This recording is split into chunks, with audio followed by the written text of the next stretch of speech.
বাড়ির মধ্যে থেকে দুই শিশুসহ মায়ের রক্তাক্ত মৃতদেহ উদ্ধার ঘিরে চাঞ্চল্য বীরভূমে। ঘটনাটি বীরভূমের মোহাম্মদবাজার থানার ম্যানেজারপাড়া গ্রামে।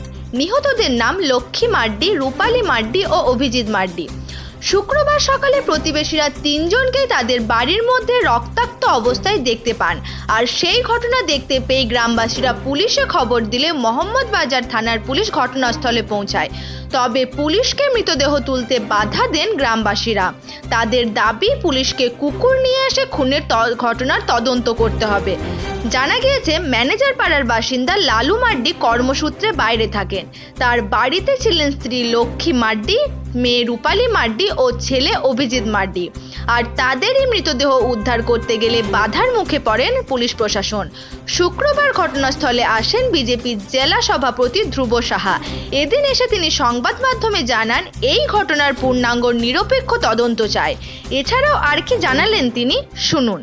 কি দেখলেন? দেখুন, আমি কলকাতার উদ্দেশ্যে রওনা দিয়েছিলাম। এখানে ক্রস করছিলাম, এরকম সময় আমাকে আমাদের পার্টির অন্যতম কার্যকর্তা শুভ্রাংশু চৌধুরী ফোন করলেন। আমি এসে হতবাক দেখে যে এখানে মোহাম্মদবাজারের আইসি সাহেব উপস্থিত আছেন।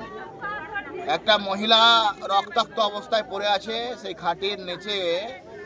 তার বাচ্চা শিশু খুব জোর যদি হয় 2 থেকে 2.5 বছর বয়স। আরও একটা বাচ্চা আছে মনে হচ্ছে কম্বলের মধ্যে ঢাকা। তো এই সবগুলো রক্তাক্ত অবস্থায় দেহ পড়ে আছে। আমরা এতদিন পর্যন্ত জানতাম যে পশ্চিমবাংলায় মা বোনেরা সুরক্ষিত নয়, কিন্তু অত্যন্ত দুর্ভাগ্যের বিষয়, আমি হতচকিত, অবাক আমি যে এখানে একটা শিশুও নিরাপত্তা নাই।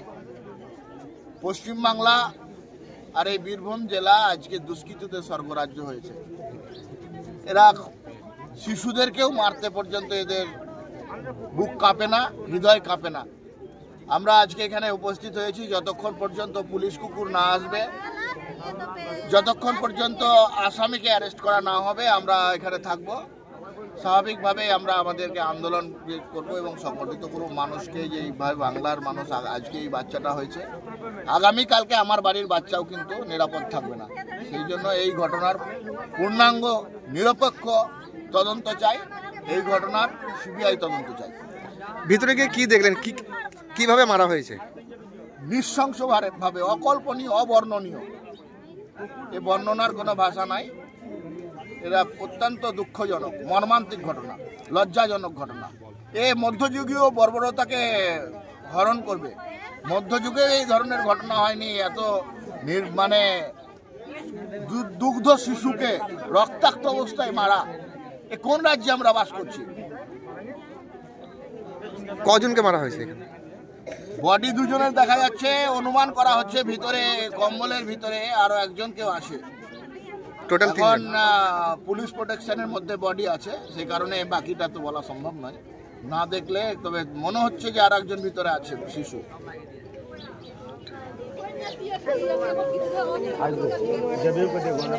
দৈনিক ডিজিটাল নিউজের সকল দর্শকদের জানাই স্বাগতম।